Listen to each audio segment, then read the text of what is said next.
తాకట్లో ఉన్న మీ బంగారాన్ని విడిపించి ఆ రోజు ఆన్లైన్ రేటుకి కొంటాం. Sharma gold company. నమస్కారం, వెల్కమ్ టు సుమన్ టీవీ. నేను గీతాంజలి. ప్రస్తుతం మనతో పాటు భారతీయ శంకరపీఠం వ్యవస్థాపకులు, ప్రముఖ ఆధ్యాత్మికవేత్త, బ్రహ్మశ్రీ అన్నవరపు తిరుపతి మూర్తి అవధాని గురువు గారు ఉన్నారు. వారితో మాట్లాడదాం. గురుగారు నమస్కారం అండి. ఓం శ్రీ మహాగణాధిపతయే నమః. గురుగారు, మార్చి 29 ఫాల్గుణ అమావాస్య, షష్టగ్రహ కూటమి. అందరూ అంటే ఎన్ని వీడియోస్ ఎన్ని రకాలుగా చూస్తున్నామో, ఆ రోజు ఇలా జరగబోతోంది, ఆ ప్రభావం ఇంకా నాళ్ళు ఉండబోతుందని చెప్పి మాట్లాడుతూ ఉన్నారు. వీటన్నిటి నుంచి బయటపడాలంటే అసలు ఏం చేయాలి? ఒకటి ప్రత్యేకించి ఆ రోజున నియమంగా అమావాస్య కాబట్టి ఈ విధంగా ఉండండి అంటూ ఏమైనా ప్రత్యేకంగా నియమాలు ఉన్నాయా? ఉంటే గనక వివరించండి. ఓం శివం శాంతం జగన్నాథం లోకానుగ్రహకారకం శివమేకం పరం వందే శికారాయ నమో నమః. ఈ శ్లోకమే చెప్పడానికి ఒక క్షణం ఆలోచించానమ్మా నేను. అంటే వేరే శ్లోకం ఒకటి వచ్చింది. మనకు కావాల్సింది ఇప్పుడు శాంతం. ఆయన యొక్క అనుగ్రహం లోకం మీద కావాలి. ఈ యొక్క వీడియోని నచ్చినా నచ్చకపోయినా తిట్టుకుంటూ అయినా సరే వినండి. తిప్పలు తప్పుతాయి ఖచ్చితంగా. మాకు అవసరం ఎదుర్కొంటే కర్మ అనుభవించండి. రెండే విషయాలు. తిప్పలు వచ్చేటువంటి తిప్పల నుంచి తప్పించుకోవాలనుకుంటే పూర్తిగా వీడియో విని ఆచరించండి. లేదంటే అంతకు మించి కర్మ అనుభవించండి. చెబితే వినకపోతే చెడితే చూడటం అని చెప్పి పెద్దలు అంటారు కాబట్టి అర్థం చేసుకోవాలని చెప్పి చెప్తున్నా. మనకి ఇప్పుడు కావాల్సింది ఈశ్వరుడి యొక్క శాంతి స్వరూపం. అలాగే ఆయన యొక్క అనుగ్రహం లోకం మీద కావాలి. లోకము అంటే భూమండలం మొత్తం వస్తుందమ్మా.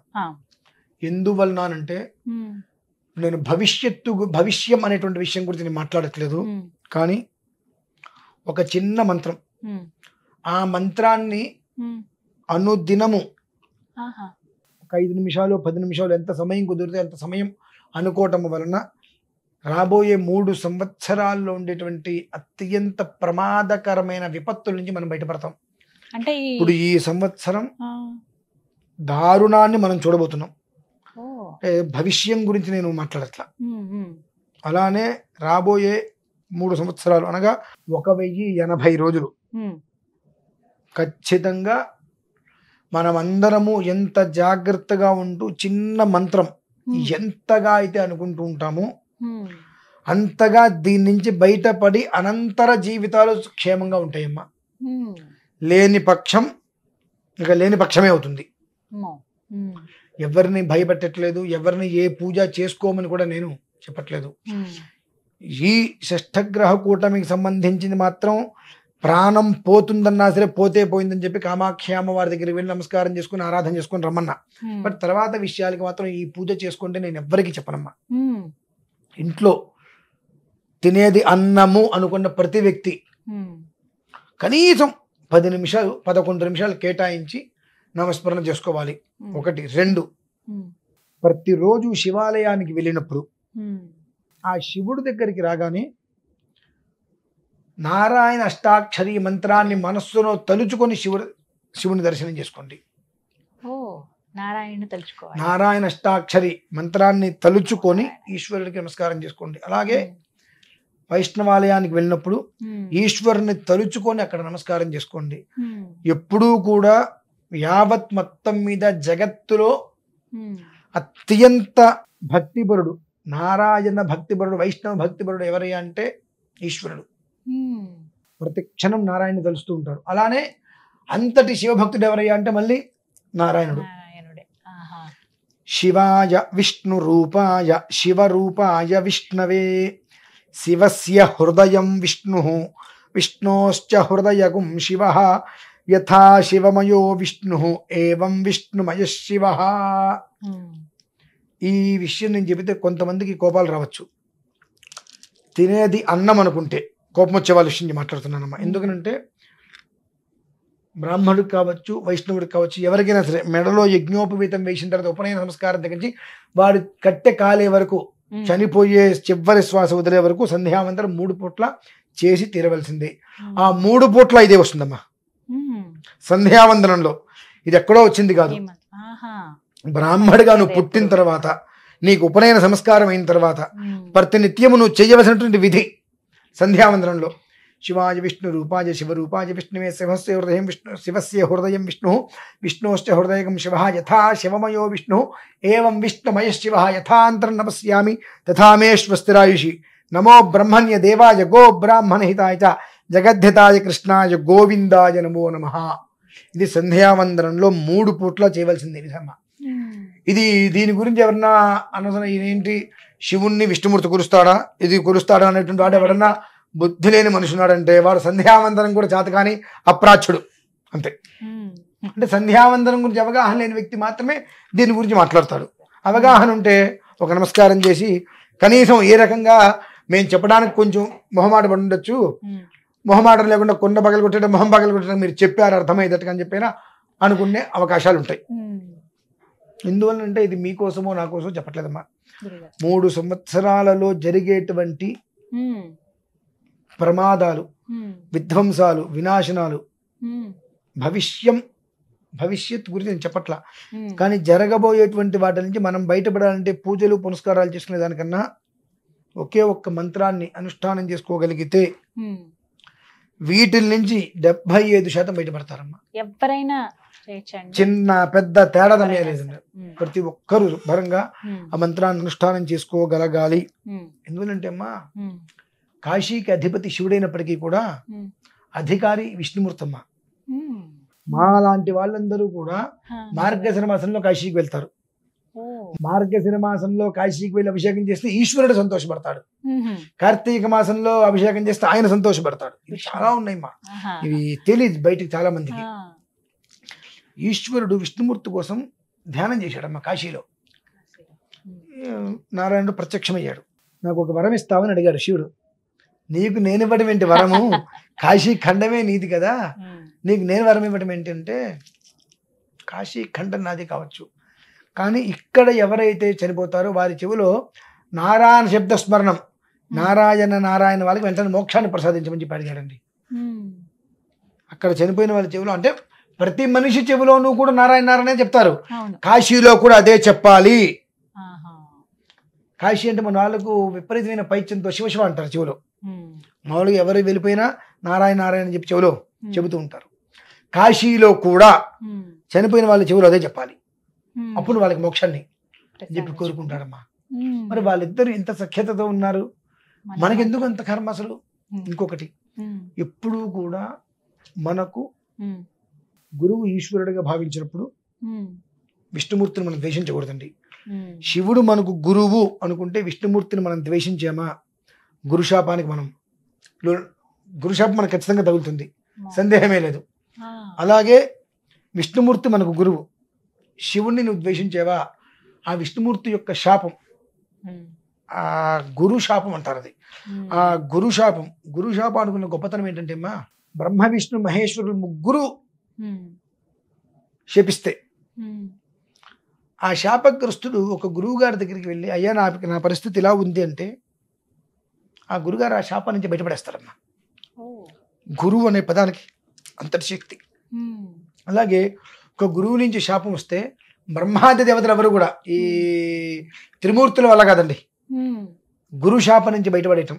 కాబట్టి ఏ పరిధిలో కూడా వాళ్ళిద్దరి మధ్యన భేదం లేదు. కాబట్టి ఆ భేదాన్ని మనం చూడకుండా ఉండటమే శ్రేయోదాయకం. అసలు ఇంతవరకు అంటే ఈ మంత్రానికి ఈ కథకి ఉందమ్మా అనుసంధానం. మీరు చెప్తా అన్న దానికి మీరు చెబుతున్నది ఏంటండి, అసలు దీని గురించి ఎందుకు వచ్చింది, మీరు ఒక మంత్రం అన్నారు కదా అని అనిపించవచ్చు.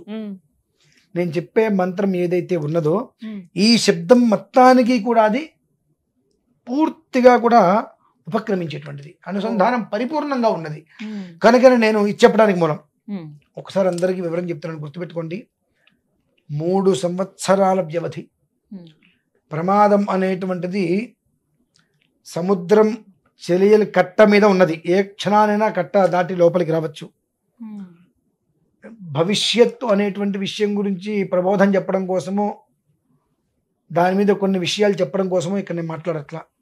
జరగబోయేటువంటిది ఉన్నది కనుక దాని నుంచి మనల్ని మనం కాపాడుకోవాలి అనుకుంటే ఇప్పుడు షష్ఠగ్రహ కూటమికి సంబంధించిన విషయంలో డబ్బు పోతే పోయింది, మనం నిలబడాలి అనుకుంటే కామాఖ్య అమ్మవారి దగ్గరికి వెళ్ళి ఆరాధన నిద్ర చేశారండి.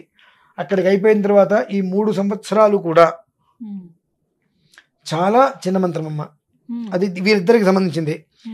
శివాయ విష్ణు రూపాయ శివరూపాయ విష్ణవే శివస్య హృదయం విష్ణు విష్ణోశ్చ హృదయగుం శివ యథా శివమయో విష్ణు ఏవం విష్ణుమయ శివ అని చెప్పి ఆ శివకేశవులనిద్దరినీ కూడా ఒకే ఒక్క నామంలో అనువదించుకొని హరిహరాభ్యాం నమః, ఇదే మంత్రం.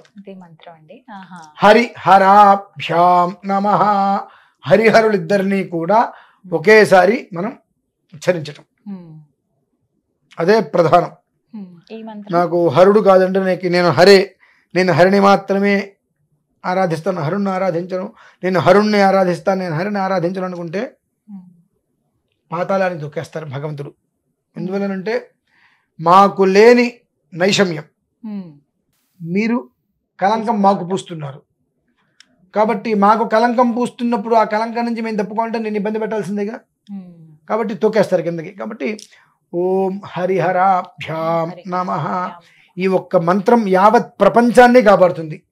నమ్మినా నమ్మకపోయినా అమ్మ, రోజుకి ఎన్నిసార్లు వాళ్ళ ఓపిక కనీసం 111 హరిహరాభ్యాం నమః 2-3 నిమిషాల్లో అయిపోతుంది.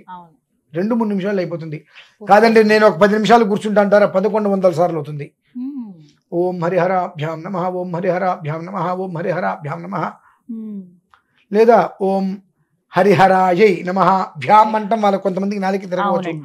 హరిహరాయై నమః, ఓం హరిహరాయై నమః అనేటువంటిది వాళ్ళ ఓపిక. వాళ్ళు 100 సార్ల 1100 సార్ల 2 నిమిషాల 11 నిమిషాల అనేటువంటి విషయాన్ని వాళ్ళు చూసుకోగలిగితే యావత్ ప్రపంచం మొత్తాన్ని కూడా మన సనాతన ధర్మం మనకు చెప్పినటువంటి ప్రమాణాలు ఏవైతే ఉన్నాయో ఆ ప్రమాణాలని ఒక్కసారి అనుసరించటం మూలాన యావత్ ప్రపంచం మొత్తానికి కూడా మనం చాటి చెప్పచ్చమ్మా. మన సనాతనం అంటే ఏంటి, మన ధర్మం అంటే ఏంటి, మన ధర్మంలో ఉన్న గొప్పతనం ఏంటి, మన దేవతల యొక్క మంత్రంలో నామంలో ఎంత గొప్ప శక్తి ఉన్నది అనేటువంటిది మొత్తం అన్ని లోకాలకి ప్రపంచం మొత్తానికి మనం చాటి చెప్పడానికి కూడా ఇది ఒక అవకాశంగా కూడా మనం భావించవచ్చు.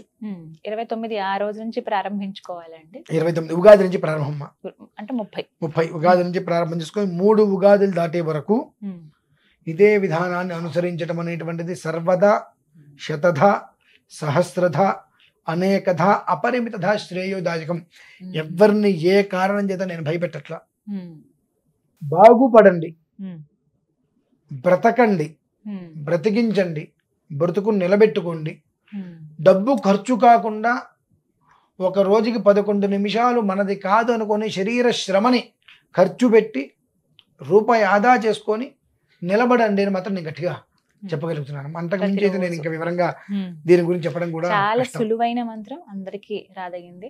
మీ నోటి ద్వారా విన్నాం కాబట్టి ఇదే గురుముఖంగా నేర్చుకుని ఉగాది నుంచి ప్రారంభిస్తాం. రోజు నిత్యం ఎక్కడున్నా ఎటువంటి సర్వకాల ప్రయాణం చేసుకుంటాం. అంతేనా? అది పారాయణ చేయటం మనకు ఎప్పుడైనా శ్రేయోదాయకం. అంతే. పనులు చేసుకున్నప్పుడు, ప్రయాణంలో ఉన్నప్పుడు, ఆఫీస్ లో ఉన్నప్పుడు, స్కూల్లో ఉన్నప్పుడు 10 నిమిషాలు టైం దొరికింది. ఎక్కడైనా ఓం హరిహరాభ్యాం నమః, ఓం హరిహరాయై నమః, ఓం హరిహరాయై నమః, ఓం హరిహరాయై నమః అని. లేదు అనుకుంటే హరి ఓం నమః శివాయ, హరి నమః శివాయ, హరి నమః శివాయ. ఇందులో గొప్ప ఓం నమః శివాయలో 8 అక్షరాలు అంటే మీరు నమ్ముతారమ్మా? పంచాక్షరి కదండి, కాదా? మనం అదే అక్కడే ఉంటాం ఇప్పుడు కూడా. ఓం నమః శివాయ అంటే శివకేశులు ఇద్దరిని కూడా ఏకకాలంలో మనం పలికినటువంటి పుణ్యం. ఎట్లా? అకార ఉకార మకార ఇతి అంటాం. అకార ఉకార మకారం దేనికండి? ప్రత్యేగానందం బ్రహ్మ పురుషం ప్రణవస్వరూపం. అకార ఉకార మకార ఇతి తానేకధా సమభరత్ తదేతదోమితి యముక్త్వా ముచ్యతే యోగి జన్మ సంసార బంధనాదు. ఓం అనేటువంటిది 3 అక్షరాల కలయికమ్మ. అకార ఉకార మకారాలు కలిస్తే ఓం, అవి 3 అక్షరాలు. నమః శివాయ 5 అక్షరాలు, వెరసి అష్టాక్షరి. ఆహా. అర్థమైంది. ఈ అకారం అకారం అనేటువంటి ఓమిత్యగ్రే వ్యాహరేతు అనేటువంటి ఓం అనేటువంటి పదానికి అకారం అకారాలు అనేటువంటి 3 వస్తాయని చెప్పి నారాయణ అష్టాక్షరి నారాయణ ఉపనిషత్తు. ఈ నారాయణ ఉపనిషత్తులో ఈ అష్టాక్షరికి సంబంధించిన దాంట్లో త్రియక్షరిగా ఏముంది ఇక్కడ, త్రియక్షరి అనేటువంటి పదం మనకి ఎక్కడి నుంచి వచ్చింది, ఓంకారం దానికి 3 అక్షరాలు ఏమొచ్చని చెప్పి అందులో సుస్పష్టంగా చెప్పబడి ఉందమ్మా. దానికే ఇది మనం కలుపుకోవాలి. ఇంతకన్నా గొప్ప యోగం తెలుసా, నారాయణాయ అంటే ఏంటమ్మా, ఓం నమో నారాయణాయ అంటే 8 అక్షరాలు, 8. ఓంకారానికి 3, 9, 10, 11, ఈశ్వర సంఖ్య 11. వాళ్ళిద్దరికే ఎక్కడ భేదం లేదు, కనిపిస్తుంది కదమ్మా. మనమే చేస్తున్నాం, మనమే. ఎందుకంటే మనకు తెలియకుండా మనం చేసుకునేటువంటి విధానాలు ఇవన్నీ కూడా, దానివల్ల పాపాలు కూడా మనకే వస్తున్నాయి. కనుక చక్కగా హరి నమ శివాయ, హరిహరాయై నమః, ఆ శివకేశవులనిద్దరిని కలిపి హరిహరాయై నమః ప్రధానం. ఈ విధంగా ప్రతిరోజు ఎంత స్మరిస్తే అంత నూనెకి నెయ్యికి వ్యత్యాసం లాగా మన జీవితం కనిపిస్తుంది. ఇది చేయటం వలన మనం చేసుకున్న పాపం మొత్తం నేతిలాగా అక్కడే ఉంటుంది, పుణ్యం మొత్తం నూనె చుక్కలాగా విస్తరిస్తుందమ్మా. ఒక బకెట్ నీళ్ళల్లో వేడి వేడి నేతి చుక్క వేయండి, ఏమవుతుంది, అక్కడే ఉండిపోతుంది, వెంటనే విస్తరించదు. అంత 2 నేతి చుక్కలలో పోస్తే గడగడ అక్కడే ఉండిపోతుంది కదలకుండా. వేడి నూనె పోసినా మామూలు నూనె పోసినా ఒక చుక్క నూనె పోస్తే బకెట్ మొత్తం విస్తరిస్తుంది. ఈ ఒక్క విధానాన్ని అనునిత్యం అనుకోవటం వల్ల ఈ 3 సంవత్సరాలలో పాపం మొత్తం కూడా ఒక్క చోట వచ్చి ఆగిపోతుంది, పుణ్యం మొత్తం విస్తరిస్తుంది. ఆ పుణ్యం మొత్తం విస్తరిస్తున్నప్పుడు ఈ పాపం మొత్తం కూడా మూలకి వెళ్ళిపోతుందమ్మా. అంతటి పుణ్యం మనకు ఇచ్చేటువంటి వరప్రదాయిని ఆ మంత్రం. అంతకుమించి మీరు ఈ పూజ చేసుకుని డబ్బులు ఖర్చు పెట్టుకుంటే మనం చెప్పట్లా. హరిహరాయై నమః అనేటువంటి ఈ 2 అక్షరాలతో, 2 నామాలతో ఉభయత్ర క్షేమంగా ఉండమని మాత్రం ప్రార్థిస్తున్నా. చాలా చక్కగా వివరించారండి. సులువైన మంత్రం, అందరూ చేసుకోదగ్గదే. రోజులో ఒక 10 నిమిషాలు కేటాయిస్తే చాలు. అంతే. ఉగాది నుంచి ప్రారంభించాలి. తప్పకుండా గురుగారు, ధన్యవాదాలండి. పరమేశ్వర.